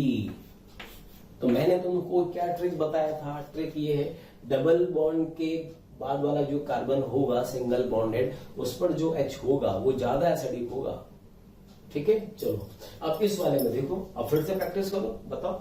इस वाले में ये हमको बोला हुआ है, ये हमको बोला हुआ है HA, ये बोला हुआ है HB और ये बोला हुआ है HC। तो बताओ A, B, C में मोस्ट एसिडिक हाइड्रोजन कौन सा होगा? बताओ, लगाइए दिमाग। तो मैंने क्या बोला था? अभी हाल बोला, डबल बॉन्ड के बाद वाला जो कार्बन है ये वाला, इस पर जो H होगा ये मोस्ट एसिडिक होगा। तो मोस्ट एसिडिक यहां पे कौन सा होगा? B। ये तो B होगा, इसमें तो कोई डाउट ही नहीं है। क्यों? H हटेगा, माइनस आएगा, वो माइनस इस पाई बॉन्ड के कंजुगेशन में होगा। ठीक है, अच्छा अब ये वाला देखो, डबल बॉन्ड पर H और सिंगल बॉन्ड पर H। तो यहां पर आओ, ये डबल बॉन्ड कार्बन पर H और सिंगल बॉन्ड कार्बन पर H में ज्यादा एसिडिक कौन होता है? डबल बॉन्ड वाला। तो इसको सोल्व किससे करेंगे? हाइब्रिडेशन से। तो यहां पर ये कार्बन sp2 है, डबल बॉन्ड कार्बन से जुड़ा हुआ है, और ये कार्बन sp3 से जुड़ा हुआ है। तो sp2 कार्बन की इलेक्ट्रोनेगेटिविटी sp3 कार्बन से ज्यादा होती है, इसलिए ये वाला H मोर एसिडिक होगा। तो HB के बाद HA और HA से सबसे कम क्या हो जाएगा? HC हो जाएगा। आई थिंक बना सकते हो। वेरी गुड, चलो ठीक है, आगे बढ़े। नंबर 11 पर आए। अब 11 में देखो, इथीन दे रखा है और प्रोपीन दे रखा है। तो इथीन का कौन सा H लें? इस मॉलिक्यूल का कैप्टन कौन है? कैप्टन निकालना पड़ेगा। ठीक है, तो ये वाला H2, ये H2 एक जैसे हाइड्रोजन है, एक जैसे है, फिर तो कोई सा भी ले लो। चलो मैंने ये वाला H लिखा, अब इसमें ये भी H है, ये भी H है और ये भी H, ये तीनों H अलग अलग टाइप के, ये A, ये B, ये C। तो बताइए इस मॉलिक्यूल का मोस्ट एसिडिक H कौन है? कैप्टन कौन है? जो मोस्ट एसिडिक H होगा वही तो कैप्टन मानेंगे। तो मैंने तुमसे कहा था डबल बॉन्ड वाले कार्बन के आगे वाला carbon, this is allylic carbon, पता होगा। डबल बॉन्ड कार्बन के बाद वाला जो कार्बन होता है उसको हम बोलते हैं एलाइलिक कार्बन, और एलाइलिक कार्बन पर जो हाइड्रोजन होता है वही मोस्ट एसिडिक होता है। तो इस वाले H को मैं इस H से कंपेयर करूंगा तो मोस्ट एसिडिक कौन सा वाला H होगा? ये वाला एलाइलिक कार्बन वाला। तो कुल मिलाकर कंपाउंड की बात करें तो हम ये कहेंगे कि प्रोपीन की एसिडिक स्ट्रेंथ इथीन से ज्यादा होती है। याद रखो आज के बाद। ठीक है, चलो very good. Okay, next number 12 example, important example याद रखना। मॉलिक्यूल में OH है, OH का मतलब अल्कोहल, अल्कोहल अल्कोहल अल्कोहल, ये भी अल्कोहल। नेमिंग क्या होगी? CH3OH क्या होता है? मिथेनॉल, मिथाइल अल्कोहल भी बोल सकते हैं, इथेनॉल, आइसोप्रोपाइल अल्कोहल, और ये होता है tertiary butyl alcohol, tertiary butyl alcohol. Degree wise बात करें तो ये 1 डिग्री अल्कोहल, ये 2 डिग्री अल्कोहल और ये 3 डिग्री अल्कोहल। अब इसमें बताइए कौन ज्यादा एसिडिक होगा? तो अब यहां पर कैसे करेंगे? देखो होता क्या है, एसिडिक स्ट्रेंथ कंपेयर करना है, H+ रिलीज होना चाहिए, तो ये वाला H+ रिलीज होगा। ठीक है, H+ रिलीज होगा, तो ये वाला जो बॉन्ड है ये टूटकर कहां आना चाहिए? ऑक्सीजन पर। तो ये वाला बॉन्ड टूटकर ऑक्सीजन पर आना चाहिए, मतलब इलेक्ट्रॉनिक शिफ्टिंग किधर हो रही है? ऑक्सीजन की तरफ। इलेक्ट्रॉन टूटकर ऑक्सीजन की तरफ इधर आ रहे हैं, ऑक्सीजन की तरफ आ रहे हैं। तो ये जो ग्रुप है, अब इन ग्रुप का भी तो कुछ ना कुछ इफेक्ट होगा। तो यहां पर ये जो ग्रुप है टर्शरी ब्यूटाइल आइसोप्रोपाइल इथाइल, इनका इफेक्ट कौन सा होता है? अब ये तुम्हें पता होना चाहिए। इन सभी ग्रुप का +I इफेक्ट होता है। तो +I का मतलब क्या करेगा? ये तो सबका टर्शरी ब्यूटाइल है, इसका तो +I होगा। ये तो इलेक्ट्रॉन देगा, इधर दे रहा है, ऑक्सीजन तो इलेक्ट्रॉन को खींच रहा है और ये ब्यूटाइल ग्रुप इलेक्ट्रॉन दे रहा है, तो इसके कारण क्या होगा? ऑक्सीजन की इलेक्ट्रॉन खींचने की टेंडेंसी कम हो जाएगी। तो इलेक्ट्रॉन खींचने की टेंडेंसी कम होगी तो ये H+ यहां से आसानी से अलग नहीं होगा। तो ये तो इसका भी प्लस आई, इसका भी प्लस आई, तो सबसे ज्यादा प्लस आई किसका? तुमको मैंने भी कहा था एसिडिक स्ट्रेंथ -I के डायरेक्टली प्रोपोर्शनल होती है। जितना ज्यादा -I होगा एसिडिक स्ट्रेंथ उतनी ही ज्यादा, बट जितना ज्यादा +I होगा, जितना ज्यादा +I होगा उतना एसिडिक स्ट्रेंथ कम हो जाएगा। इसको मैं ऐसे भी ले सकता हूं, समझना, हम अल्कोहल की बात कर रहे हैं, अल्कोहल की, ये मैं यहां लिख रहा हूं, हमने यहां पे लिखा ROH, समझना। अब मैं कह रहा हूं एसिडिक स्ट्रेंथ में क्या होगा, H+ अलग होगा, मतलब इस बॉन्ड के दोनों इलेक्ट्रॉन शिफ्ट होकर कहां जाएंगे? ऑक्सीजन पर आ जाएंगे। तो कुल मिलाकर इलेक्ट्रॉन की जो शिफ्टिंग हो रही है वो किधर हो रही है? इस तरफ हो रही है। तो इस शिफ्टिंग को अगर ये वाला ग्रुप सपोर्ट कर रहा है, सपोर्ट करने का मतलब इसका इफेक्ट भी अगर खींचने वाला है, खींचने वाले का मतलब -I, तो इसकी एसिडिक स्ट्रेंथ को बढ़ाएगा। लेकिन अगर R का इफेक्ट इलेक्ट्रॉन देने वाला है, दे रहा है का मतलब क्या? +I। तो +I क्या करेगा? इस शिफ्टिंग को, इस वाली शिफ्टिंग को कमजोर कर देगा, मतलब आसानी से H+ यहां से रिलीज नहीं होगा। तो इन अल्कोहल में सबसे कम +I किसका होता है? मिथाइल का। तो सबसे ज्यादा एसिडिक यहां पर होगा मिथेनॉल, उससे कम इथेनॉल, उससे कम आइसोप्रोपाइल अल्कोहल, और सबसे कम ये। और ये अल्कोहल का स्टैंडर्ड एसिडिक ऑर्डर है, याद रखना। 1 डिग्री, 2 डिग्री और 3 डिग्री में सबसे ज्यादा। चलो अल्कोहल का अगर हम स्टैंडर्ड एसिडिक स्ट्रेंथ लिखें तो ये हमने लिखा CH3OH सबसे ज्यादा, उससे कम 1 डिग्री अल्कोहल, उससे कम 2 डिग्री अल्कोहल, और सबसे कम 3 डिग्री अल्कोहल होता है। ये याद होना चाहिए तुम्हें, ठीक है? ये अल्कोहलों का स्टैंडर्ड एसिडिक ऑर्डर हर जगह फॉलो करेगा ये, ठीक है? चलो ठीक, तो ये हम यहां से हटा सकते हैं ये सब। ओके, अब हम आते हैं हमारे नेक्स्ट 13th एग्जांपल पर। 13 में देखो क्या दे रखा है, OH, ये भी OH, ये भी OH। OH का मतलब अल्कोहल, ठीक है? तो यहां पर अब हमें देखना है कि तीनों अल्कोहल एक जैसे हैं कि अलग अलग है। तो ठीक से देखो, इस वाले कार्बन का डिग्री क्या है? ये कार्बन तो 1 डिग्री है, तो ये 1 डिग्री अल्कोहल। ये वाला कार्बन 2 डिग्री है, तो ये 2 डिग्री अल्कोहल। और ये वाला कार्बन 3 डिग्री है, तो ये हुआ 3 डिग्री अल्कोहल, ठीक है? अब हम एक काम करें, इसको हमने नेमिंग दिया A, इसको नेमिंग दिया B और इसको नेमिंग दिया C।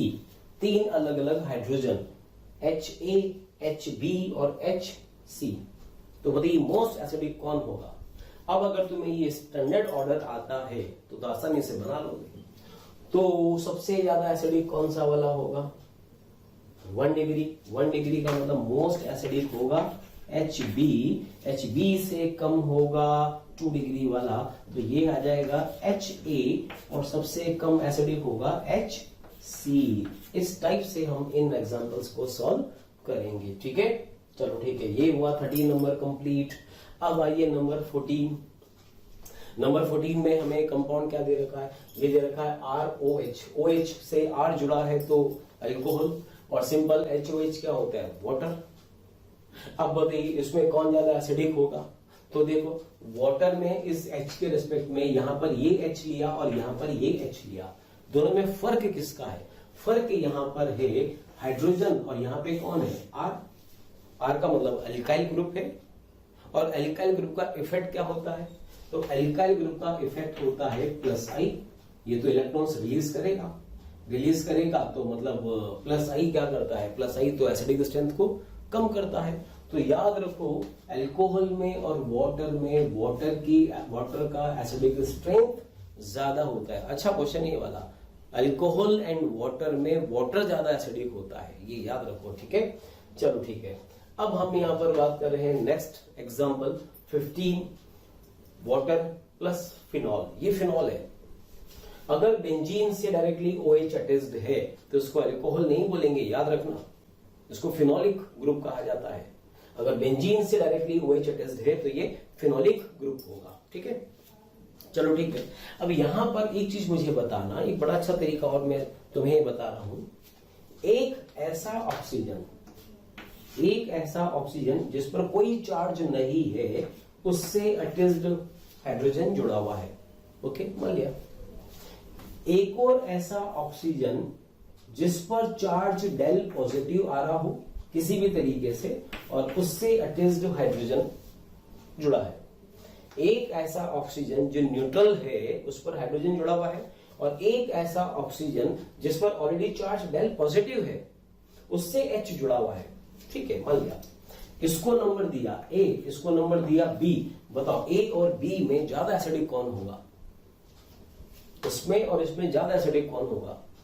तो सीधी सी बात वो है, वही ज्यादा एसिडिक होगा जो सिग्मा बॉन्ड को तोड़ जल्दी रहा होगा। ये ऑक्सीजन तो न्यूट्रल है, इस पे चार्ज क्या आ रहा है? डेल पॉजिटिव आ रहा है, पॉजिटिव है। प्लस चार्ज किसको शो करता है? इलेक्ट्रॉन डेफिशिएंसी को शो करता है, मतलब इस पे इलेक्ट्रॉन कम है। तो जिसके पास इलेक्ट्रॉन कम होंगे वो इलेक्ट्रॉन खींचने की टेंडेंसी ज्यादा रखेगा। इसका मतलब जितना इलेक्ट्रॉनिक शिफ्टिंग इस बॉन्ड में होगा उससे ज्यादा इसमें होगा। क्यों होगा इसमें ज्यादा? फिर से बताओ। बिकॉज यहां पर ओ पे चार्ज डेल पॉजिटिव है, पॉजिटिव चार्ज एटम है, तो इसकी खींचने की टेंडेंसी ज्यादा होगी। मतलब ये आसानी से H+ आयन को रिलीज कर देगा। तो मतलब जिस पर पॉजिटिव चार्ज है वो मोर एसिडिक होगा, ये याद रखना। ठीक है। अब यहां पर देखो वाटर है, और वाटर में यहां पर फिनॉल है। ठीक है। अब बताइए, फिनॉल में तो रेजोनेंस होता है। कैसे रेजोनेंस होगा पता है? O का लोन पेयर पाई बॉन्ड के कॉन्जुगेशन में होगा, रेजोनेंस वगैरह होगा। तो जब हम इसका हाइब्रिड बनाएंगे तो उस हाइब्रिड में तुमको पता है O पे चार्ज क्या आएगा? डेल पॉजिटिव आएगा। यस और नो? इस O पे चार्ज डेल पॉजिटिव होगा, इस बेंजीन की ऑर्थो पोजीशन पर डेल नेगेटिव, यहां डेल नेगेटिव और यहां पर डेल नेगेटिव चार्ज है। तो हमें तो इस ऑक्सीजन को इस ऑक्सीजन से कंपेयर करना है। तो ये वाला ऑक्सीजन तो न्यूट्रल है और न्यूट्रल ही रहेगा, बट ये वाला ऑक्सीजन पॉजिटिव चार्ज है, और पॉजिटिव चार्ज एटम से जुड़ने वाला H मोर एसिडिक होता है। आई बात समझ? इसलिए ओवरऑल कहेंगे फिनॉल का एसिडिक स्ट्रेंथ वाटर से ज्यादा होता है। एक तो ये तरीका सोल्व करने का हुआ। एक और आसान सा तरीका, वो क्या? इसका कॉन्जुगेट बेस H+ हटा दो। इसमें से हमने H+ को हटा दिया तो यहां पर हमें कौन मिला? OH-। ये इसका ये कॉन्जुगेट बेस, उसका कॉन्जुगेट बेस बनाओ। इसका कॉन्जुगेट बेस हमने ये बना दिया O-। ठीक है। तो मैंने तुमसे क्या बोला था? एसिडिक स्ट्रेंथ कंपेयर करना है तो कॉन्जुगेट बेस में ले आओ। अब कॉन्जुगेट बेस की स्लिपरी देख लो। तो ये HO- और ये फेनॉक्साइड आयन ज्यादा स्टेबल कौन? ये ज्यादा स्टेबल है। क्यों? तो रेजोनेंस हो रहा है इसमें तो O- बेंजीन के कॉन्जुगेशन में है। तो अगर ये ज्यादा स्टेबल है, इसका मतलब फिनॉल की एसिडिक स्ट्रेंथ वाटर से ज्यादा होती है। याद रखो। तो वाटर में और फिनॉल में ज्यादा एसिडिक कौन हुआ? फिनॉल ज्यादा एसिडिक हुआ। ठीक है। चलो और देखो, तो कुल मिलाकर कहानी क्या हुई? कहानी ये हुई कि अल्कोहल, वाटर और फिनॉल में ज्यादा एसिडिक कौन? फिनॉल ज्यादा, वाटर कम, और अल्कोहल उससे भी कम होगा। चलो ठीक है। नेक्स्ट ऐसा ही एक एग्जांपल और, फिनॉल एंड एसिटिक एसिड। अब बताओ इसमें ज्यादा एसिडिक कौन? तो ठीक है, कॉन्जुगेट बेस में कन्वर्ट कर लेते हैं। कैसे कॉन्जुगेट बेस में कन्वर्ट करा? यहां पर इसका कॉन्जुगेट बेस क्या होगा? कॉन्जुगेट बेस होगा O- फेनॉक्साइड आयन। इसका कॉन्जुगेट बेस क्या होगा? CH3C double bond O-। ठीक है। इसमें भी रेजोनेंस होगा, इसमें भी रेजोनेंस होगा। इसमें रेजोनेंस में नेगेटिव चार्ज कहां कहां पर जाएगा? एक तो ऑक्सीजन पर है, उसके अलावा कार्बन कार्बन कार्बन, 3 कार्बन पर और जाएगा। एक ऑक्सीजन और 3 कार्बन। याद रखना, इस वाले केस में रेजोनेंस होगा। कैसे जाएगा? ये नेगेटिव चार्ज ये लोन पेयर पाई में कन्वर्ट होगा, और ये पाई बॉन्ड ऊपर O पे चार्ज नेगेटिव। तो यहां नेगेटिव किस किस पर आ रहा है? 2 ऑक्सीजन पर। तो भी 2 ऑक्सीजन पर नेगेटिव चार्ज आ रहा है, वो ज्यादा स्टेबल होगा, या एक अकेला ऑक्सीजन और 3 कार्बन? तो एटम अलग अलग हैं, तो जिनकी इलेक्ट्रॉन एक्टिविटी ज्यादा होती है उससे आंसर निकालेंगे। तो जिसकी इलेक्ट्रॉन एक्टिविटी ज्यादा है उस पर माइनस चार्ज ज्यादा स्टेबल होगा, तो फिनोक्साइड आयन के रेस्पेक्ट में ये जो एसिटेट आयन है ये मोर स्टेबल होगा। रीजन, नेगेटिव चार्ज ऑक्सीजन से ऑक्सीजन पर आ रहा है। तो अगर ये स्टेबल ज्यादा है तो इसका मतलब ये हुआ कि एसिटिक एसिड की एसिडिक स्ट्रेंथ फिनॉल से ज्यादा होगी। आई बात समझ में? चलो ठीक है, इसमें ये आंसर हुआ। अब आइए 17 में। 17 में क्या कंपेयर कर रखा है? एसिटिक एसिड को सल्फोनिक एसिड से कंपेयर कर रखा है। तो सोचो, यहां से H हटेगा, माइनस आएगा, वो माइनस यहां से हटकर इसके पास चला जाएगा, मतलब दो ऑक्सीजन के बीच में माइनस चार्ज डिस्पर्स होगा। इस वाले केस में यहां से हमने H हटा दिया इस H को, O पे माइनस आया। अब बताओ वो माइनस कितने और एटम पर डिस्पर्स होगा? तो अभी माइनस यहां पर है, फिर वो माइनस यहां पर आएगा और फिर वो माइनस यहां पर भी आएगा। तो यहां तो एक अकेला माइनस चार्ज तीन ऑक्सीजन पर जा रहा है, जबकि यहां पर माइनस चार्ज सिर्फ 2 ऑक्सीजन पर जा रहा है।